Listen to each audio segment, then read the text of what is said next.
es nuestra esperanza más allá de esta vida, ¿cierto? Nuestra esperanza más allá de esta vida. Porque ustedes saben, uno como que anda en la vida muy rápido y estas circunstancias, estos momentos son los que lo ponen a uno a reflexionar.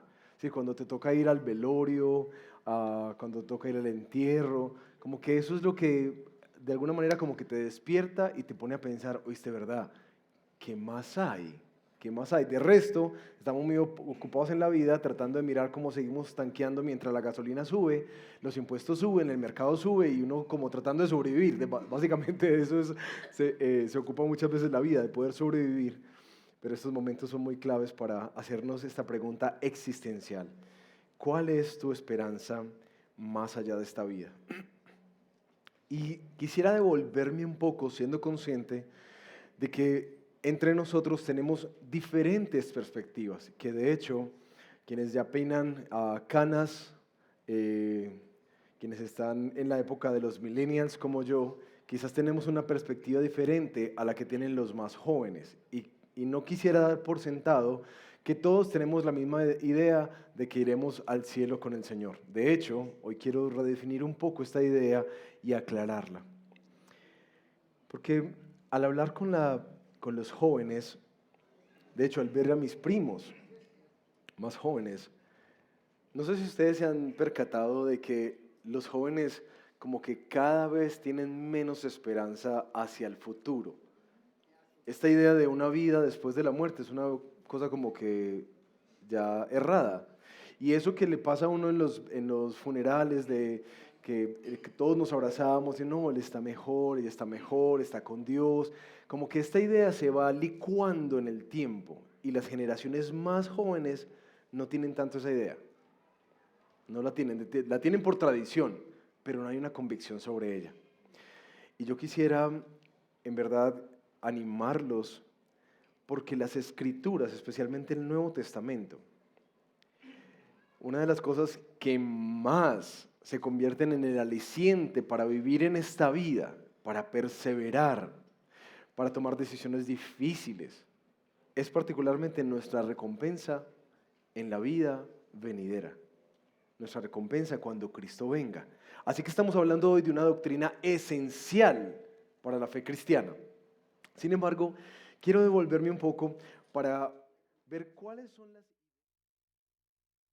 respecto a esta vida después de la muerte.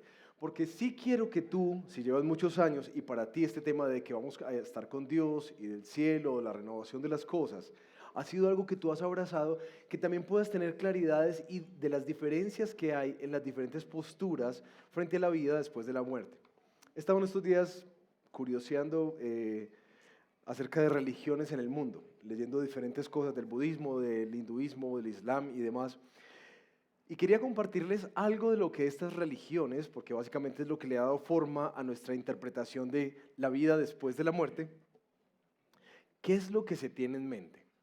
El Islam enseña que después de la muerte las personas van a ser juzgadas por sus acciones, ¿cierto? Hay una creencia de un día del juicio en el cual los creyentes que han seguido las enseñanzas del Corán y han llevado una vida justa serán recompensados en el paraíso, mientras los no creyentes, aquellos que han cometido pecados graves, serán castigados en el infierno.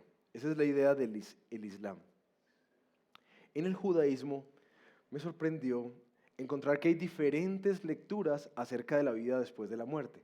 Algunas que tienen que ver con que todos los cuerpos serán unidos nuevamente con las almas y entrarán eternamente a la presencia de Dios, algunos con una resurrección física, otros creen que no hay una resurrección física y algunos grupos de judíos también enfatizan esta importancia de vivir una vida justa, sin enfocarse tanto en la vida después de la muerte, solamente vivir una vida piadosa aquí y ahora. Punto. El hinduismo, que creo que es estas dos últimas, el hinduismo y el budismo, es lo que más ha entrado con fuerza. Y ustedes que de pronto están un poquitico más maduros en el Señor y maduros en los años, es muy importante que entendamos también cuáles son las nuevas expectativas de la vida después de la muerte que entran en nuestra cultura. Y particularmente he visto que estas dos tienen un mix que está dando mucha forma a nuestros jóvenes y a nuestros adolescentes. El hinduismo. enseña que hay una creencia en la reencarnación, donde las almas reencarnan en diferentes cuerpos en ciclos sucesivos de nacimiento y muerte. El objetivo al final es alcanzar la liberación de ese ciclo de reencarnaciones hasta que logres pagar tu karma y poder salir de ahí a un lugar conocido como el moksha y una unión con el Brahman, que en el hinduismo es como este ser, este principio supremo y divino. Entonces como que vivimos y morimos y volvemos a nacer hasta que vamos pagando en nuestro karma y seamos liberados de este ciclo. Eso es algo muy común dentro de los jóvenes, una idea que tienen. Y del budismo tiene un matiz similar. Enseña que la creencia en la reencarnación y el ciclo de nacimiento y muerte, el objetivo principal es alcanzar el nirvana, un estado de la liberación del sufrimiento y la ilusión y poner fin al ciclo de la reencarnación. Como que estamos viviendo vidas otra vez y otra vez y otra vez hasta que logremos escapar de ellos, básicamente en todas las religiones a través de nuestras buenas obras. Así se escapa del mal. Pero en la modernidad me llama mucho la atención encontrar otras ideas, como por ejemplo el tema de la nada, de que simplemente cuando morimos, ¿qué es lo que pasa? Dejamos de existir, ya hasta ahí quedó la película, ¿sí?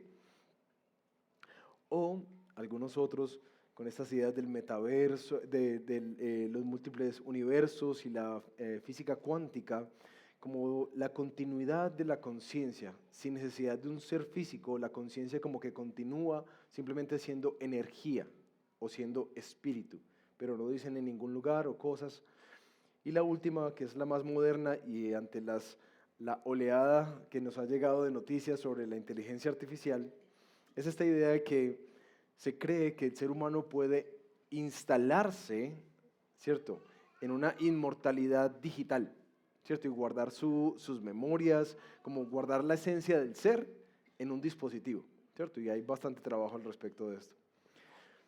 Pero en últimas, viendo todo este panorama de perspectivas después de la muerte, mi pregunta para ti es: ¿cuál es tu esperanza más allá de esta vida? Y quiero que la pienses en verdad. ¿Cierto? ¿Cuál es tu esperanza más allá de esta vida? Porque hoy vamos a hablar algunos de los elementos, no todos, pero algunos de los elementos que este pasaje nos deja conocer acerca de lo que la Biblia enseña, que es la esperanza cristiana después de la muerte. Y te lo digo, mi querido y mi querida, porque yo creo que, como te decía ahorita, esta es una de las enseñanzas más trascendentales para nosotros vivir en un mundo caído como el que nosotros vivimos. Esa esperanza del regreso de nuestro Señor Jesucristo, esa esperanza en donde nuestras almas se unirán nuevamente a una adoración celestial, donde podremos disfrutar nuevamente esta relación restaurada con el Señor, donde seremos restaurados y librados del pecado y del mal, donde ya no habrá más muerte, ni llanto, ni dolor, donde eso que tanto anhela nuestro corazón en cuanto a la justicia, por fin será un reino justo para siempre. Esas cosas que son los anhelos más profundos del corazón, es particularmente la esperanza que las Escrituras presentan para todo aquel que cree en Cristo Jesús. Por eso, en medio de un mundo que a veces genera tanta desesperanza y tanta desilusión, lo que yo quisiera es que tú pudieras abrazar la preciosa promesa que hay para todo aquel que cree de esta vida eterna, de este reino venidero, en el que nuestros mayores y profundos anhelos serán por fin satisfechos, porque fuimos creados para Él. Así que hoy te voy a hablar de la esperanza cristiana, de la vida después de la muerte. ¿Listo? Ahora, nuestro texto, que es Mateo 19, desde el versículo 13 en adelante hasta el capítulo 20, un poquito más adelante vamos a leer hoy, tiene un tema central que tiene que ver con preguntas acerca de la vida eterna o del reino venidero y las recompensas venideras, ¿sí? Así que nuestro tema de hoy nos va a dar la esperanza de la vida eterna. Y voy a tratarlo en 5 preguntas, ¿sí? Y lo vamos a ir desarrollando de a poquitos para poder sacarle el jugo a este texto. ¿Para quién es esta vida? ¿Cómo se gana la vida eterna? ¿Quién puede ser suficiente? Y nosotros, ¿qué recibiremos en esa vida? Y en últimas, ¿cuál es la clave de todo? 5 preguntas que vamos a tratar de resolver a través de este texto, con el anhelo de que haya no solamente claridad en tu corazón, sino que en verdad haya esperanza, que tengas esperanza para esta vida y para lo que viene. ¿Qué tal si oramos? Padre amado, tú sabes que nosotros no nos hacemos esta pregunta muy a menudo. Nosotros somos muy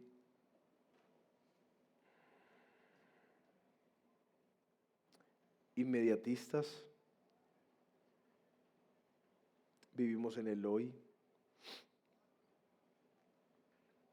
y solamente cuando el mañana nos sorprende es que nos hacemos las preguntas.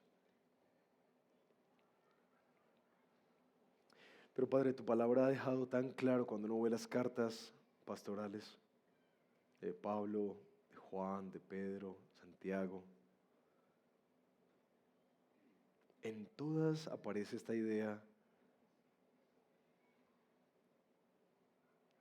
de que vale la pena todo por la recompensa que tú estás preparando para nosotros. De hecho, nos alienta a vivir cada dificultad, adversidad en esta vida, como quien tiene puestos los ojos en la recompensa. Así que estamos hablando de algo central en nuestra fe. Por eso te pedimos, Señor, que tu palabra nos hable hoy, no solo para traernos claridades, quizás de distorsiones que tenemos, sino especialmente para lo que Jesús quiere que abracemos hoy, una gloriosa esperanza de una vida eterna junto a ti. Abre nuestros ojos, ensancha nuestro corazón y permítenos vivir como peregrinos en esta tierra mientras esperamos esa gloriosa venida de nuestro Señor Jesús. Amén. La esperanza de la vida. ¿Para quién es esta vida? Vayan conmigo por favor a Mateo capítulo 19, versículos del 13 al 15. Entonces trajeron algunos niños a Jesús para que pusiera las manos sobre ellos y orara. Y los discípulos los reprendieron. Pero Jesús dijo: dejen a los niños y no les impidan que vengan a mí, porque de los que son como estos es el reino de los cielos. Y después de poner él las manos sobre ellos, se fue de allí. Algunos ya recuerdan la predicación que nuestro querido Jonathan nos hizo hace unas semanas en Mateo 18, cuando decía en versículos 3 y 4, en verdad les digo que si no se convierten y se hacen como niños, no entrarán en el reino de los cielos. Así pues, cualquiera que se humille como este niño es el mayor en el reino de los cielos. El texto arranca con unos papás que están llevando a Jesús a sus hijos para que Él los bendiga. Era una práctica común dentro del judaísmo poder traer a los ancianos para que bendijeran la vida de los más pequeños. Algunos dicen, algunos más pequeñitos, como algo como la presentación. Sin embargo, lo curioso cuando uno lee este texto es por qué a los discípulos les molesta. Les irrita la idea de que le estorben a Jesús. Como que Jesús no tiene tiempo para esto. Hay cosas más importantes que hacer. Y es hermosa la manera en que Él cambia a través de una reprensión. Quizás los otros evangelios sinópticos muestran más esta dureza con la que Jesús los regaña y les dice: dejen que vengan a mí, no se lo impidan, porque ¿saben qué? El reino de los cielos es para los que son como ellos. Pero ¿qué es esto de que son como ellos? Y quiero retomar la idea que Jonathan nos explicó muy bien hace unas semanas, y es que particularmente Jesús está haciendo referencia a una cualidad de los niños, y es la humildad. Quien se humilla, quien es humilde como los niños, de ellos es el reino de los cielos. Y uno se pone a pensar como que, pero ¿cómo así? Es decir, ¿qué significa la humildad? Y yo quiero recordarles por allá cuando el año pasado estuvimos estudiando el Sermón del Monte, Mateo 5. ¿Recuerdan las bienaventuranzas? ¿Para quién era el reino? Para los pobres de espíritu, para los humildes, para los que lloran, para los que tienen hambre y sed de justicia, que en últimas sí se exalta esta idea que aquellos que están humillados en este mundo, de ellos es el reino de los cielos. De aquellos que están esperando en Dios, de ellos es el reino de los cielos. Y uno podría pensar, cuando dice, ¿para quién es esta vida eterna? La vida eterna es para los que se humillan delante de Dios, para los que son humildes delante de Dios. Uno podría pensar que es una cualidad como no tan bonita dentro de nuestro entorno. Como que no, el reino de los cielos debe ser para el que lo coja, para el que se lo gane, para el que lo merezca. Si no, es para el humilde. Y es que en las Escrituras sí exaltan esta idea por todas partes de que Dios rechaza a quienes, a los orgullosos, a los soberbios, pero ¿a quién levanta? A los humildes. De hecho, cuando habla de esta cualidad que nos invita, ¿tú quieres tener esta vida eterna? La primera claridad que este texto nos hace es que esto requerirá de ti y de mí humildad. Y en términos más prácticos, humillación. ¿Delante de quién? De Dios. La forma más sencilla de uno poder entenderlo es esto. ¿Qué es humillación delante de Dios? Es que agaches tu cabeza. Agacha tu cabeza delante del Señor y trátalo como Él es, el Señor de tu vida. Humíllate. ¿Sabes quién te enseñó eso? Dice Mateo 11:29, lo estudiamos. Cuando Jesús dice a estos que están cargados y trabajados que les va a dar descanso, ¿qué es lo que les dice? Tomen mi yugo sobre ustedes y aprendan de mí. ¿Qué es? ¿Cómo es que es Jesús? Manso y humilde. Así que si Jesús está diciendo eso, aprendan de mí, es una cualidad que nosotros deberíamos tratar de alcanzar. Y lo opuesto es una característica que deberíamos tratar de reprender constantemente, la altivez y el orgullo de nuestro corazón. ¿Para quién es? Es para estos que se han humillado delante del Señor. Ahora, el texto sí nos deja entender algo muy importante pensando en este marco del campamento de los niños. Que los niños sí tienen un lugar especial en el corazón de Jesús. Para Él, ellos son importantes. Y si lo son para Él, entonces, a diferencia de los discípulos, que lo sienten como algo secundario, como algo que estorba, como algo que debería hacerse a un lado para poder dejar lo importante pasar, a diferencia de eso, de esos discípulos, nosotros hemos como iglesia, no solamente como padres, sino también como iglesia y como ciudadanos, dar prioridad en nuestra vida, no solo al cuidado de los niños, sino a la instrucción en la fe de ellos, porque ellos son una prioridad en el reino de los cielos, así que debe ser una prioridad para nosotros. Por eso, mis queridos, cuando los niños lloran aquí, yo sé que a algunos como que les empieza a saltar una vena. Yo quisiera que cada vez que escuchen un llanto, recuerden este texto. Recuerden este texto. Porque para Jesús no es estorbo. Es una prioridad, ¿vale? Es una prioridad. Esos chiquiticos que tenemos alrededor son una prioridad para nosotros. Matthew nos está riendo como que me pillaron. ¿Cómo se gana esta vida?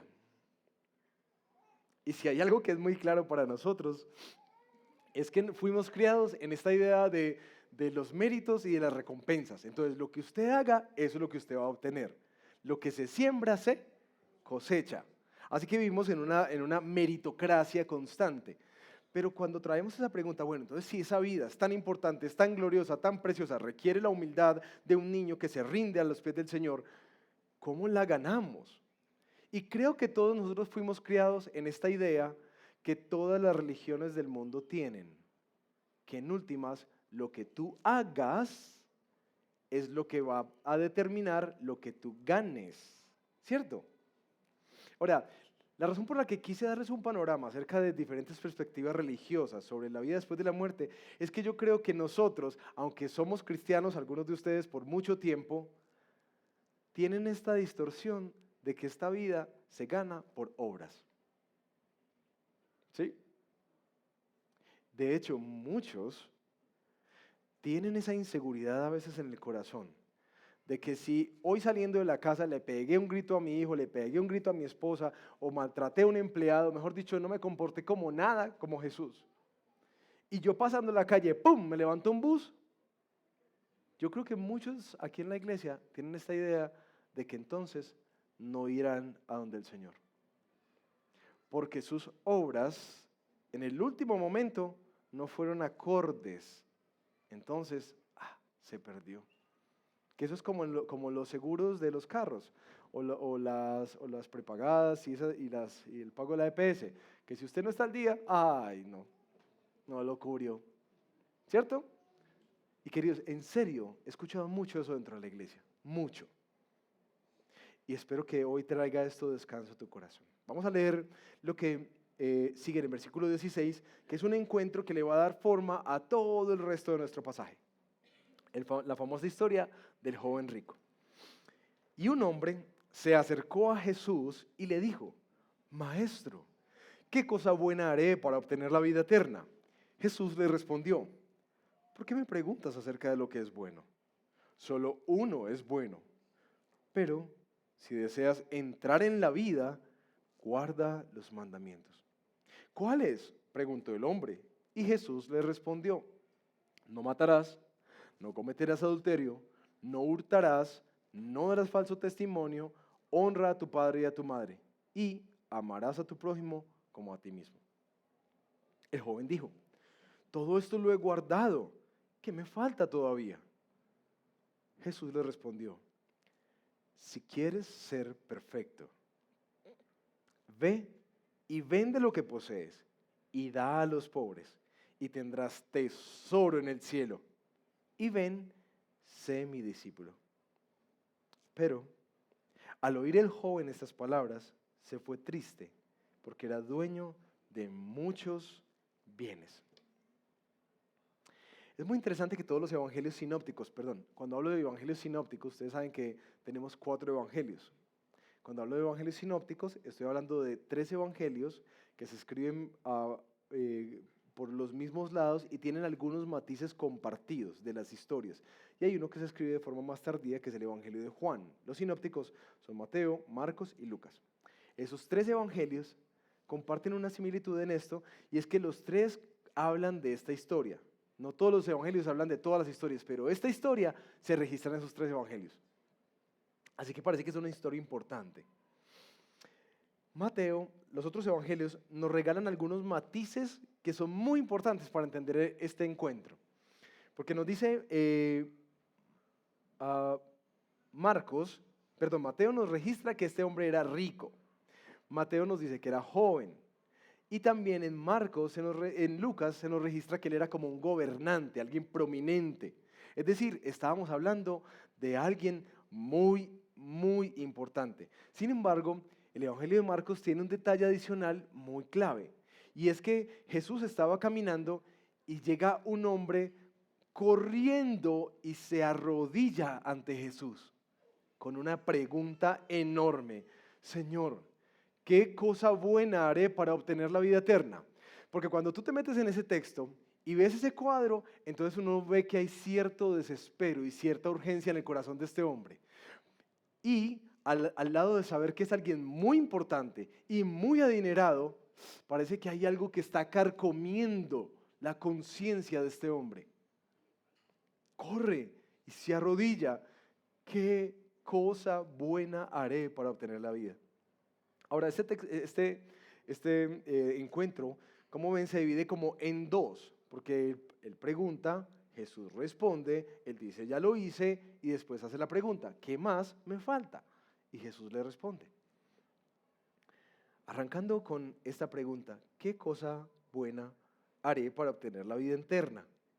Jesús les responde: oye, ¿tú por qué me llamas bueno y por qué pides algo bueno si solamente hay uno bueno? ¿Quién? Dios. Que es donde se exalta esta idea de que Jesús es Dios mismo, pero también deja algo muy claro, y es que, como dice Pablo en la carta a los Romanos, capítulo 3, no hay bueno ni uno solo. Nadie cumple el estándar de bondad de parte de Dios. Solamente uno, Jesús. Pero salta inmediatamente y le dice, bueno, ¿qué tienes que hacer? Entonces cumple los mandamientos. Lo curioso de este texto es que ¿cuántos mandamientos le da?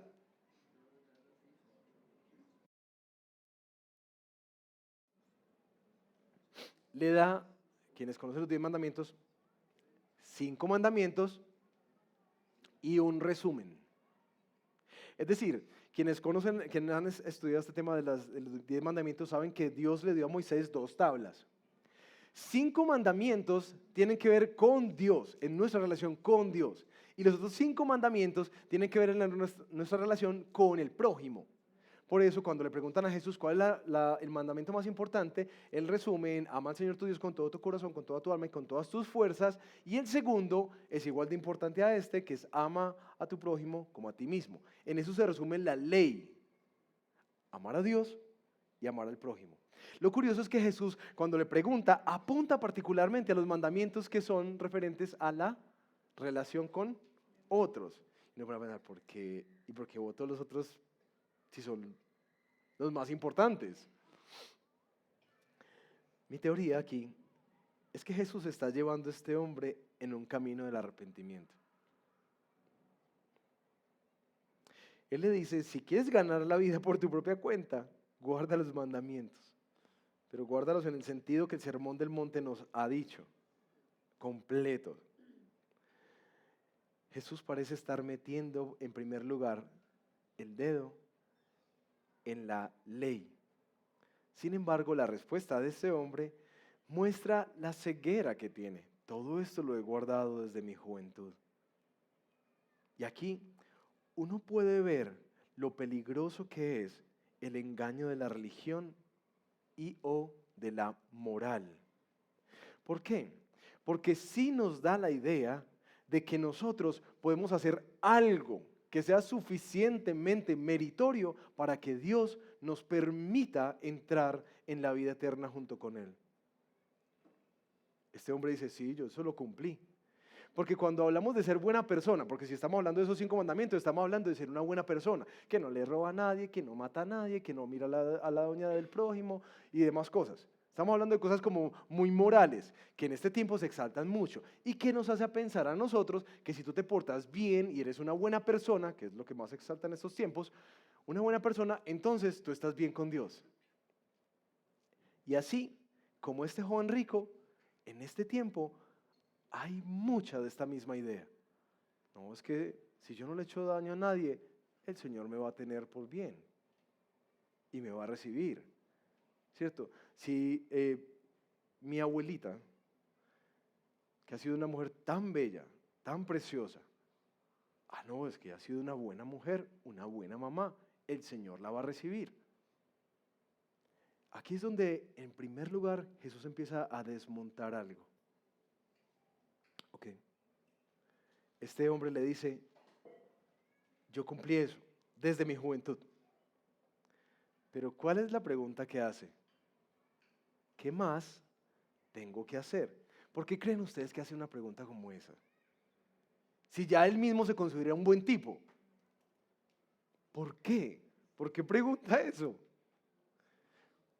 Porque es que el moralismo y la religiosidad siempre dejan esa sensación de que falta algo. ¿Qué más? Entonces Jesús le responde, bueno, si quieres ser perfecto, sin tacha, entonces Jesús entra y da otro desafío. Ve y vende todo lo que tienes, ¿cierto? Y dalo a los pobres. Y le dice que hay una recompensa, tendrá tesoros en el cielo. Y ven y sé mi discípulo. Si ustedes se dan cuenta, aquí hay 2 invitaciones. Una invitación a quitar algo que estorba en caminar con Cristo. Y la segunda es la invitación a caminar con Él. ¿Sí? Cuando uno ve este texto, es como que, uy, tan dura esa petición de Jesús. Pero el Evangelio de Marcos, en el capítulo 10, versículo 21, tiene un detalle muy importante, que es que justamente cuando el hombre le dice, no, listo, yo ya cumplí eso, dice, Jesús mirándolo, lo amó. Eso es demasiado lindo, ¿no? Jesús, mirándolo, lo amó y le dijo, entonces ve y vende todo y sígueme. Porque uno podría pensar que aquí está Jesús poniendo como un checklist de las cosas que uno tiene que hacer para poder ganar la salvación. Pero aquí Jesús lo que está es desmontando y mostrando a este hombre a través de un camino que pueda entender cuál es el punto de cómo es que se gana la salvación, que lo vamos a ver en el siguiente punto. Aquí le está mostrando la insuficiencia de sus obras, porque no le dan paz. Pero ahora le está mostrando que él está apuntando es a su corazón. ¿Por qué las posesiones? Porque en ellas él había puesto su vida, su esperanza, su gozo, su identidad. Para él, seguir a Jesús, teniendo que renunciar a sus posesiones, hacía como que el balance le decía, uy, no, esta inversión no vale la pena. Más bien me voy con mis inversiones. Y no sigue a Jesús. Pero ¿a qué está apuntando a Jesús aquí? Jesús, a través de esa pregunta y de esa petición, le estaba mostrando el corazón del problema. Que como dice el pastor Jairo, que el corazón del problema es el problema del corazón. Que su corazón estaba en otro lugar. A pesar de que era muy piadoso, muy religioso, muy buen tipo, su corazón estaba en otro lugar. Él se da la vuelta y muy triste se aleja. Y aquí es muy importante entender, mis queridos, lo clave de entender que la moralidad y la religiosidad no son el punto de la salvación. Cuando nos hacemos la pregunta, ¿cómo se gana la vida eterna? La vida eterna no la vas a ganar nunca tratando de ser una buena persona. No es suficiente. Dice Gálatas capítulo 2, versículo 16. Sabiendo que el hombre no es justificado por las obras de la ley, sino mediante la fe en Cristo Jesús, también nosotros hemos creído en Jesús, para que seamos justificados por la fe en Cristo y no por las obras de la ley. ¿Por qué?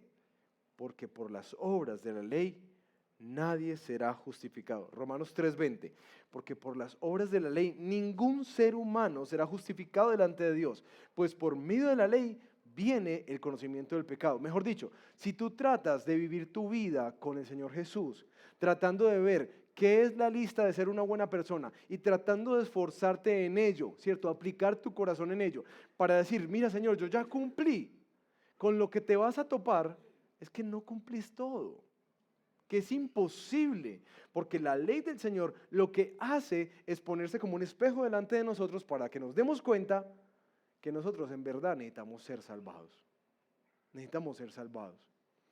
Y yo sé que muchos de ustedes asienten, pero la verdad, oro que el Señor traiga libertad de este tipo de vida cristiana, porque creo que muchos han estado atados a un legalismo donde sienten que están bien con Dios si logran cumplir los estándares que se tienen para sí mismos de que es un buen cristiano. Pero cuando faltas en algo de eso, inmediatamente corres lejos de Jesús y sientes que eres lo peor y te quieres ir de la iglesia. Lo que muestra que tu esperanza y tu confianza no está en Jesús, sino que está en ti mismo. Está en ti mismo. La salvación no es por obras. Nadie puede ser justificado por eso.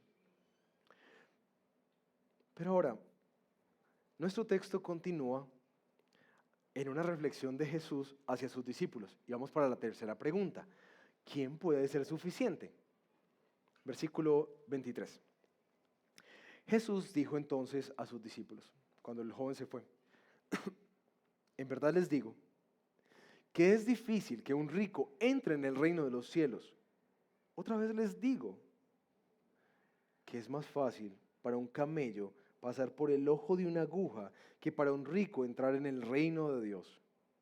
Al oír esto, los discípulos estaban llenos de asombro y decían, entonces, ¿quién podrá salvarse? Jesús, mirándolos, les dijo, para los hombres eso es imposible.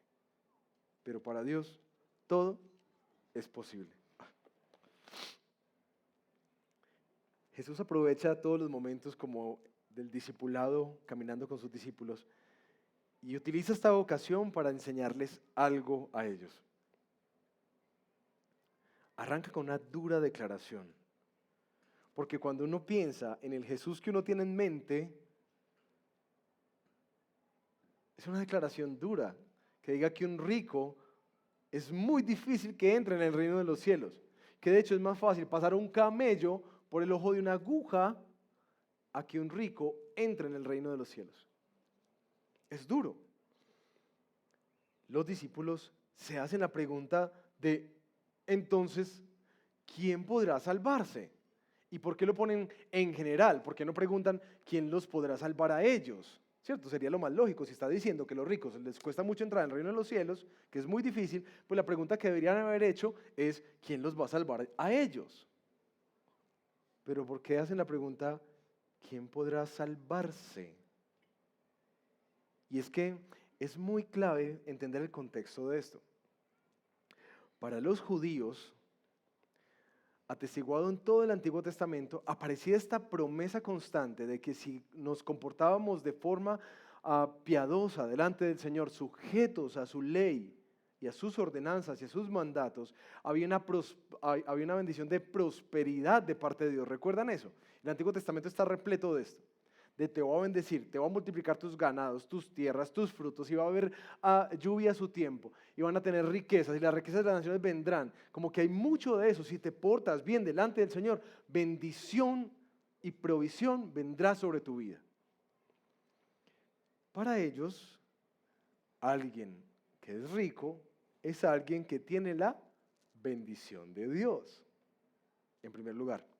Y en segundo lugar, este es un hombre prominente, por lo que se parece que por la piedad que él evidencia, al decir yo todo esto lo he cumplido, parece que es de la secta de los fariseos, los más celosos de la ley. Así que los discípulos, pescadores, viendo un hombre rico y piadoso, dice, si este man no puede entrar, entonces ¿quién puede entrar? Es decir, estamos fregados. Estamos fregados. Ahora, la advertencia que Jesús hace, parece que hay como dos claridades acá.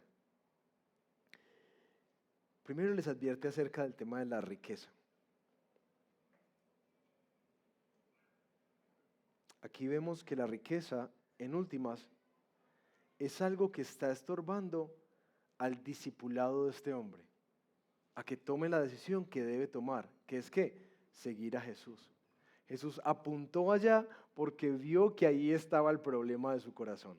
¿Sí? Ahora, la riqueza en sí misma, si ustedes lo piensan, no es nada. Es decir, la plata es simplemente un medio para. O uno que hace con un montón de plata. En sí no sirve para nada. Es más, el punto no es tener mucha plata. El punto es qué es lo que haces con ella. Parece que la riqueza es un medio para obtener algo más.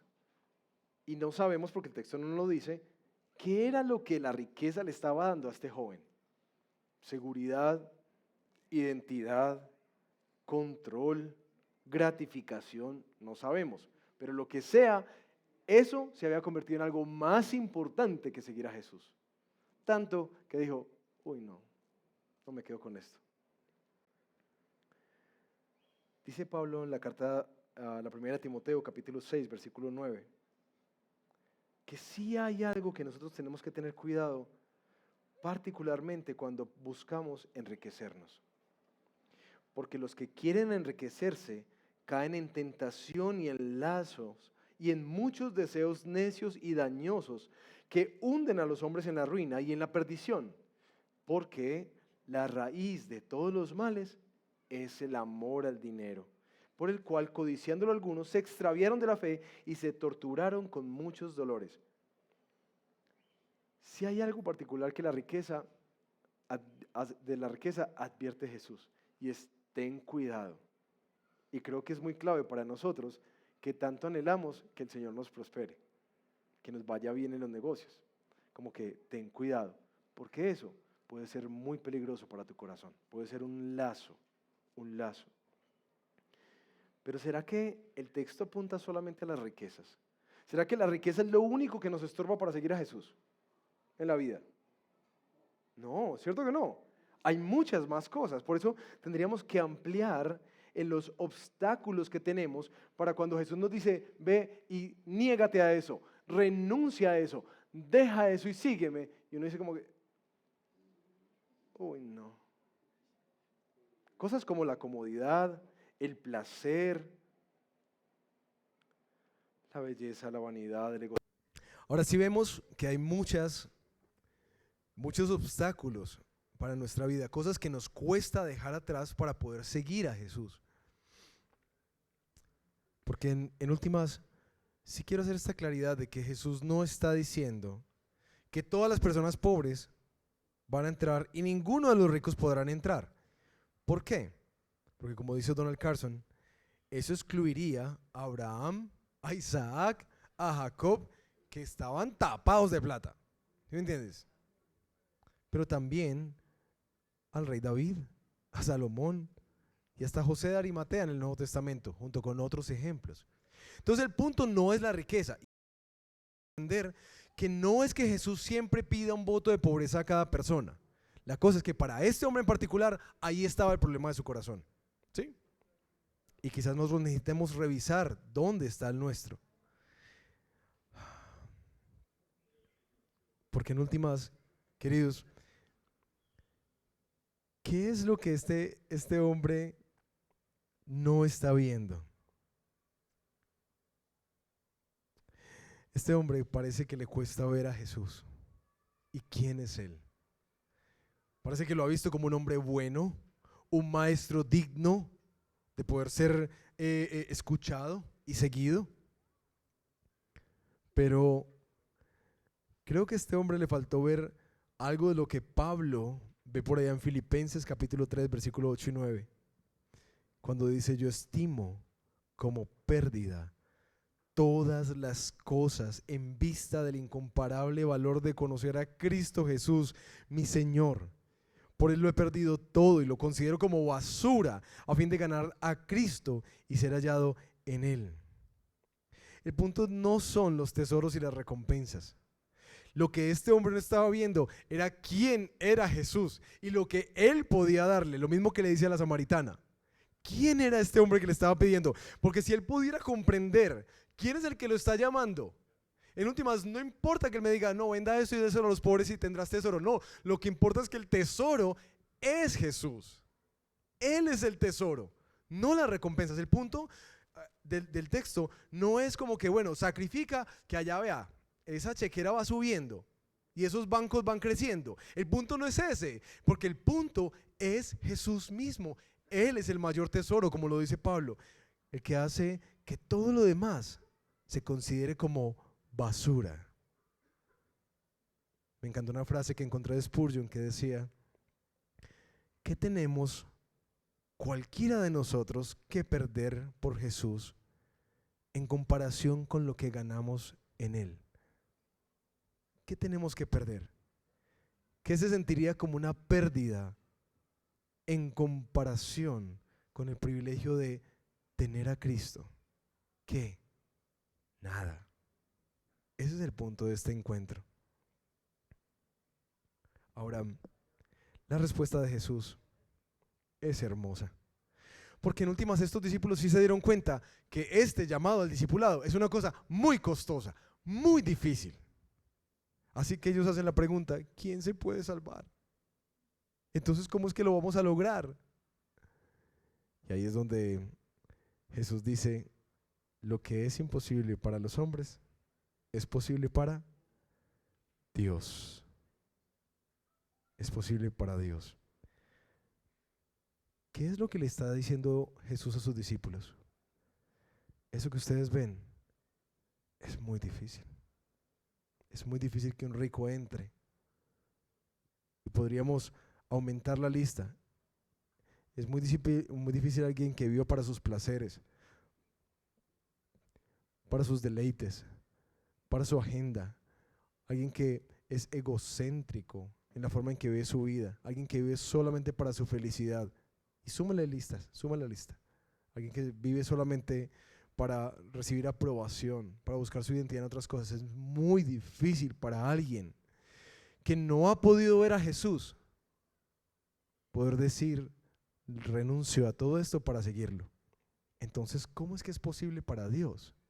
Y hay dos cosas que este texto nos dejan muy claves acá. La primera, cuando Jesús habla de la renuncia, Él mismo es uno que ha modelado, pero también ha hecho posible nuestra renuncia. Cuando Pablo habla en Filipenses capítulo 2 versículo 5, hayan ustedes la misma actitud que hubo en Cristo, el cual que, aunque existía en forma de Dios, no consideró el ser igual a Dios como algo a que aferrarse, sino que ¿qué hizo? Se despojó a sí mismo, tomando forma de siervo y haciéndose semejantes a los hombres. Y hallándose en forma de hombre, ¿qué hizo? Se humilló a sí mismo, haciéndose obediente hasta la muerte y muerte de cruz. ¿Qué es lo que pasa ahí? La demanda que Dios hace a nuestra vida de despojarnos, de dejarnos, de negarnos a nosotros mismos, que lo ha repetido varias veces en Mateo, es una demanda que Él cumplió, que Él logró perfectamente. Porque si de nosotros dependiera el negarnos a nosotros mismos, eso contaría como una obra.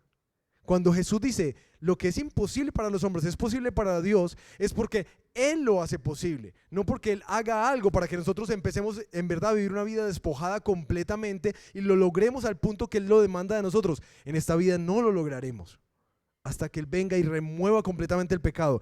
Lo que Jesús está diciendo aquí es que Él sí lo hizo de manera perfecta.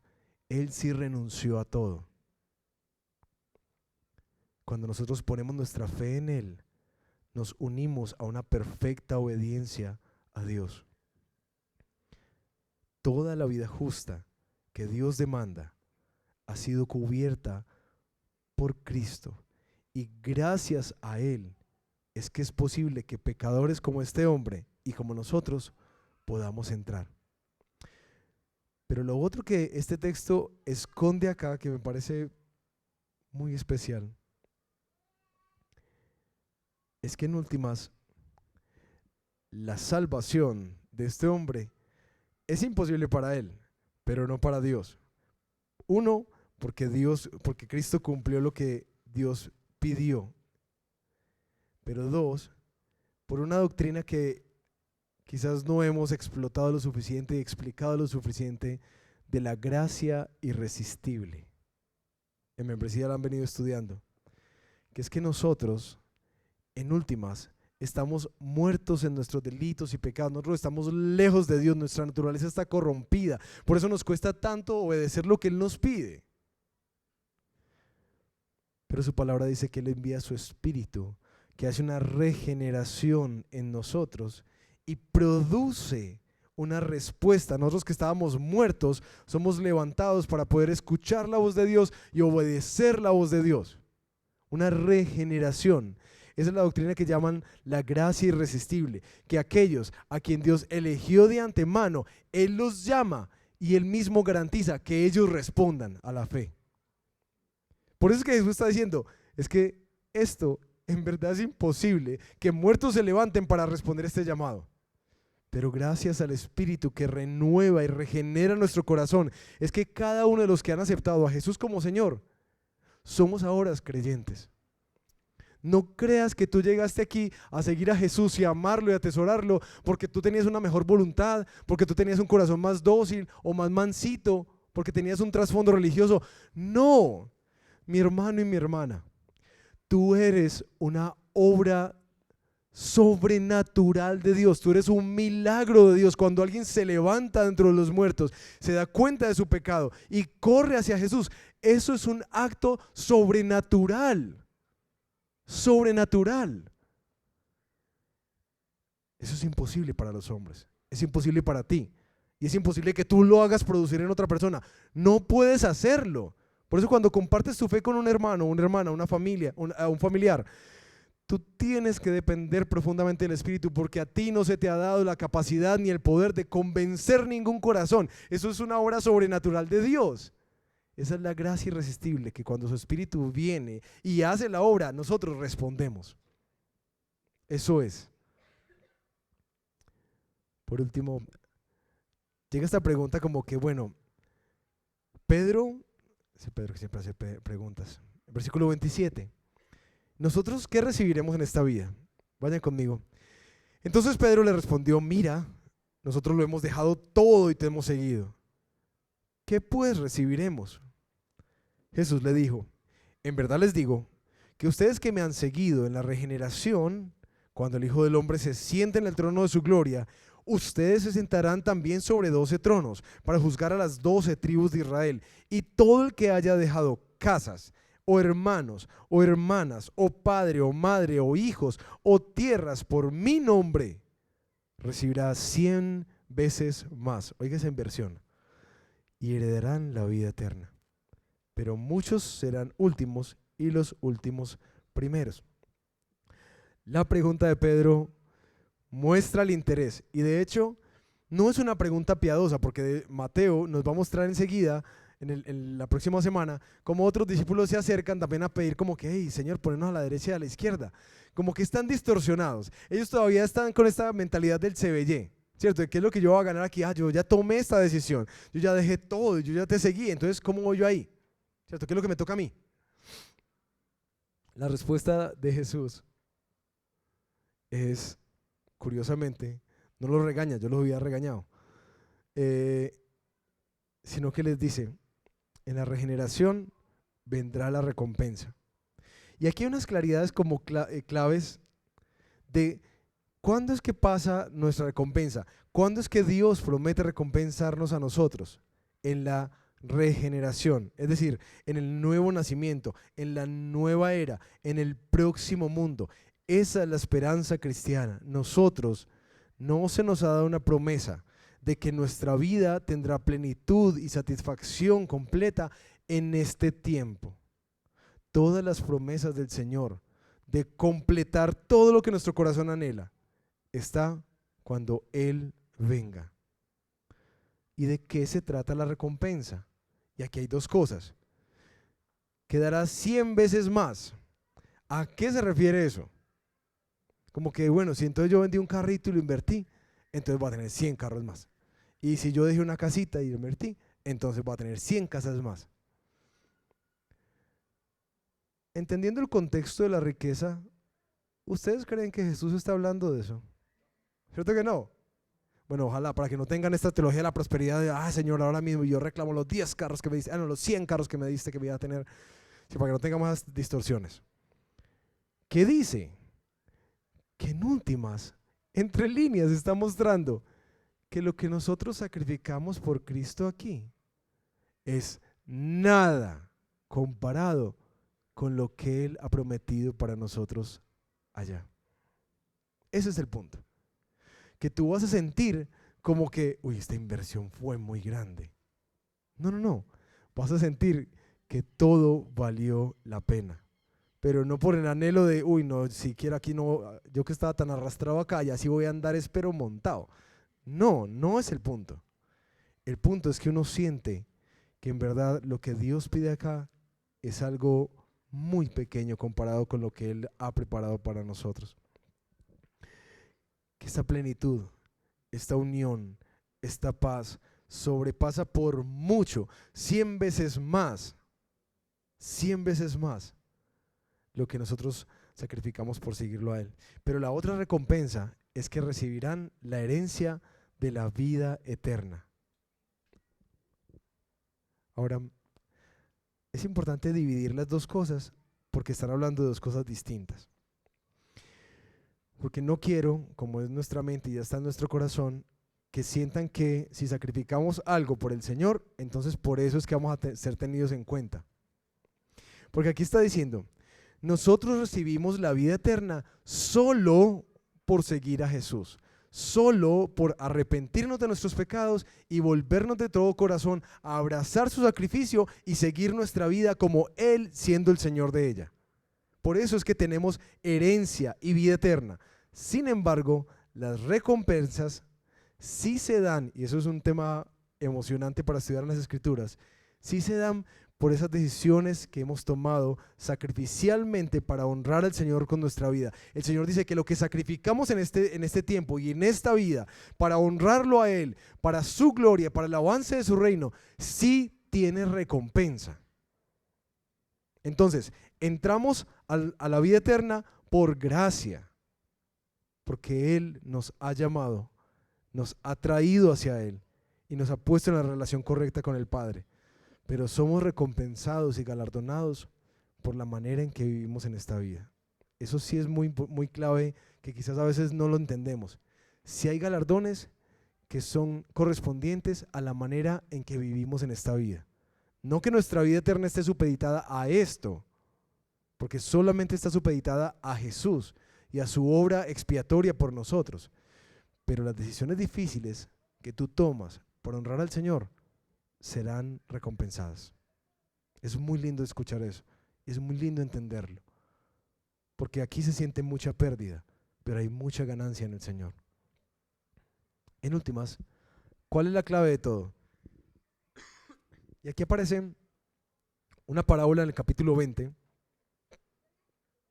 que quizás se la dejaré en la casa para que la puedan leer, que es la parábola de este hacendado que tiene un viñedo muy grande y va y sale como al parque a contratar obreros para su viña, y les conviene con ellos darles un denario, y después va en diferentes horas y llama a otros obreros para que vengan también.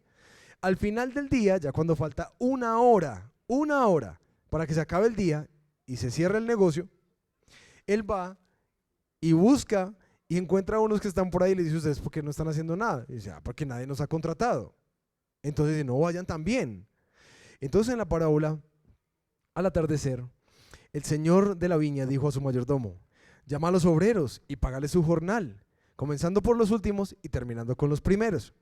Cuando llegaron los que habían sido contratados, como a la hora 11ª, o sea la última, cada uno recibió un denario. Así que cuando llegaron los que fueron contratados primero, ¿qué fue lo que pensaron? Que íbamos a recibir más. Pero ellos también recibieron un denario cada uno, y al recibirlo murmuraban contra el hacendado diciendo: estos últimos han trabajado solo una hora, pero usted los ha hecho iguales a nosotros, que hemos soportado el peso y el calor del abrasador del día. Pero respondiendo el hacendado dijo a uno de ellos: amigo, no te hago ninguna injusticia. ¿No conveniste conmigo en un denario? Toma lo que es tuyo y vete. Pero yo quiero darle a este último lo mismo que a ti.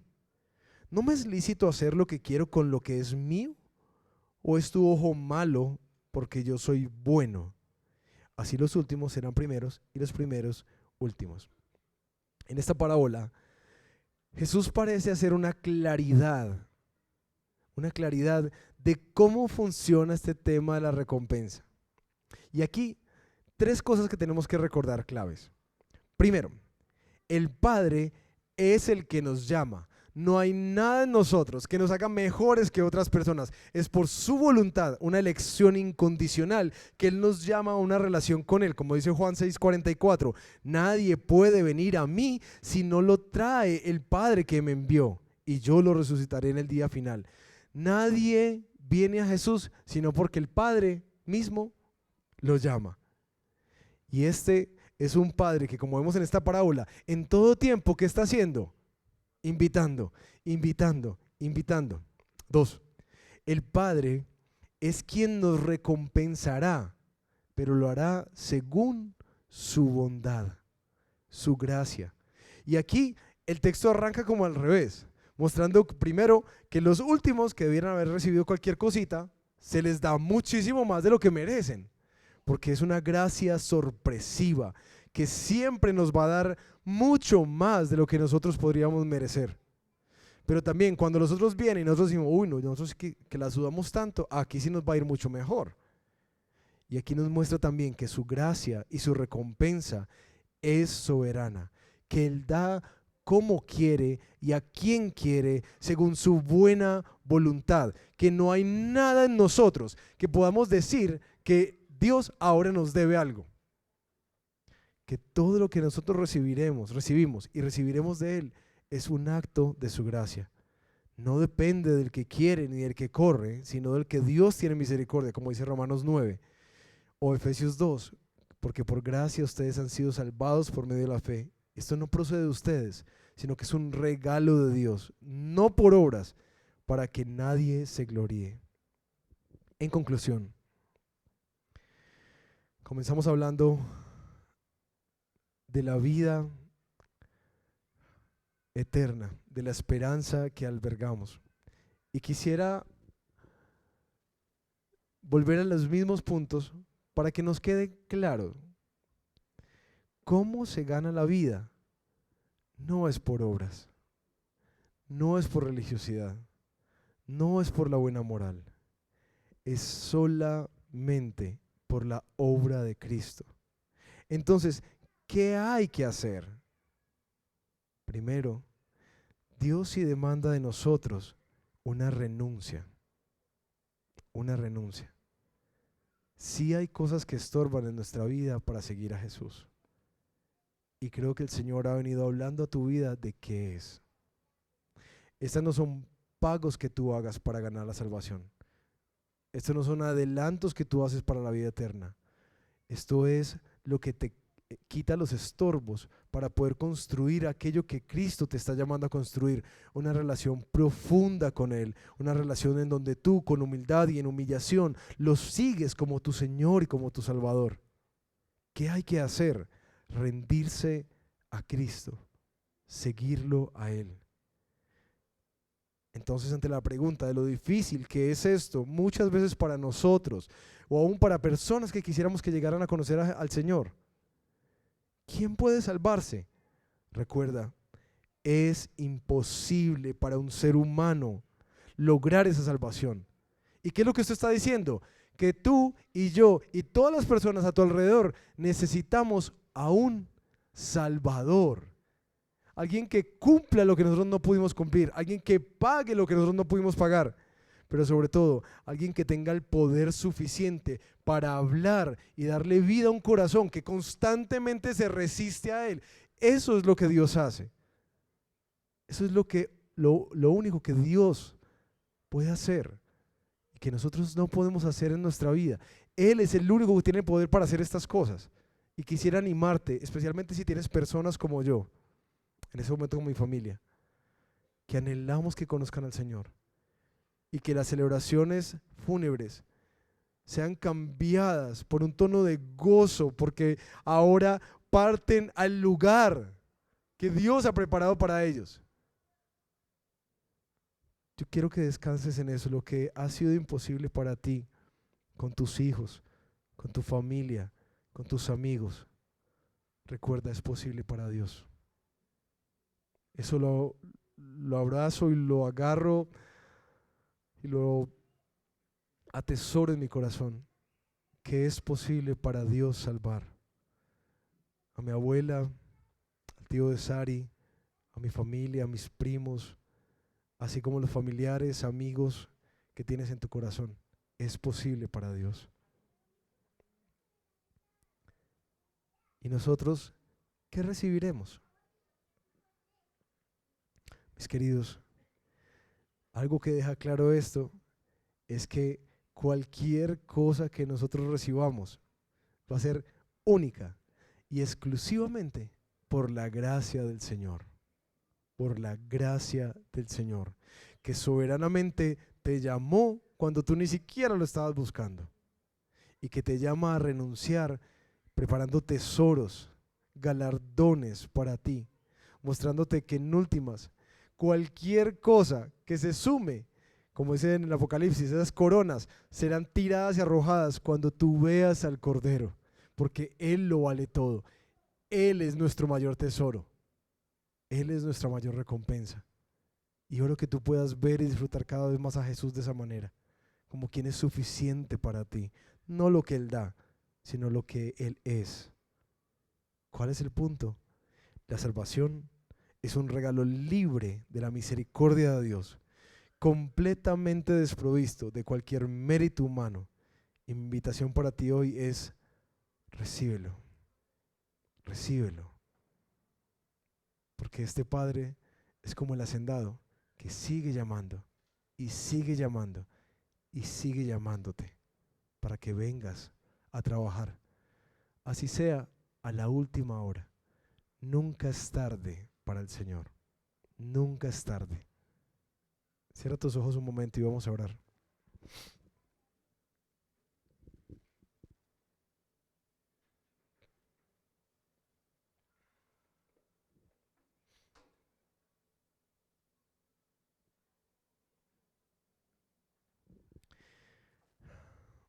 Señor, yo solo quiero pedirte que tú abras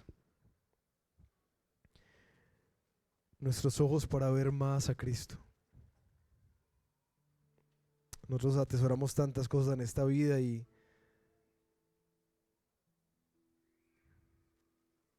en verdad siento que nos gastamos tanto por cosas vanas, futiles, que no traen vida, que nos ponen antes ansiosos, temerosos, que nos esclavizan. Yo quiero darte gracias, Señor, especialmente al ver esta parábola, que es un hacendado que va y busca, un padre que busca y llama a casa. Como esta descripción que nos hace de Jesús, mirándolo lo amó y le dice: renuncia a esto y sígueme. Quiero pedirte particularmente por aquellos hoy que han estado luchando con tomar decisiones difíciles en su vida, por cortar relaciones, hábitos, situaciones, circunstancias, por despojarse, por quitarse, por renunciar. Porque en últimas todo depende de cómo vemos, qué comparación y qué cálculo estamos haciendo. Yo te pido, Señor, por favor, que tu Espíritu, que es el único que puede regenerar nuestro corazón y convencernos de pecado y abrir nuestros ojos, abra nuestros ojos hoy para ver que Jesús lo vale todo, todo.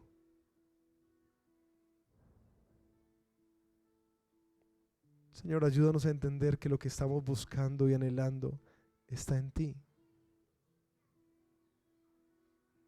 Y te pido que tu Espíritu hoy mismo nos dé libertad, nos dé poder para poder cortar, dejar de lado, para poder seguirte, atender este llamado: ven y sígueme, ven y sé mi discípulo, ven en humildad y reconóceme como tu Señor. Porque, Padre, eso cambia todo en esta vida. Pero como dice el apóstol Pablo, si nuestra esperanza en Cristo fuera solamente para esta vida, seríamos los más desdichados del mundo. Pero nuestra esperanza es para ese día glorioso que proclamamos desde nuestro corazón, en el que tú vendrás por segunda vez y traerás la justicia que anhelamos que se haga sobre este mundo, sobre cada mal, sobre cada perversión, distorsión, sobre cada pecado. Pero también esa restauración donde tú quitarás todas las cosas que tanto agobian nuestro corazón. Pero también aquel día en el que nuestro mayor tesoro, el anhelado de nuestra alma, vendrá y todo palidecerá solamente por poderte contemplar a ti, Jesús. Por favor, danos esa hambre, esa expectación por ti, para que cualquier cosa que nos pidas en esta vida se considere como basura, para que cualquier dificultad y adversidad que atravesemos en esta vida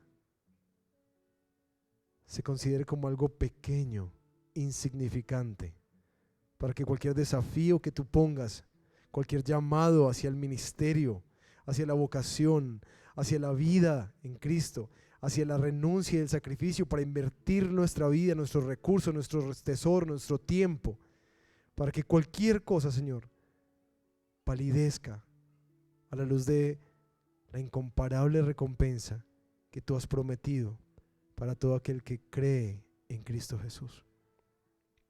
Ayúdanos a vivir así, con los ojos puestos en ti y en lo que estás preparando para tus hijos. En el nombre de Jesús. Amén.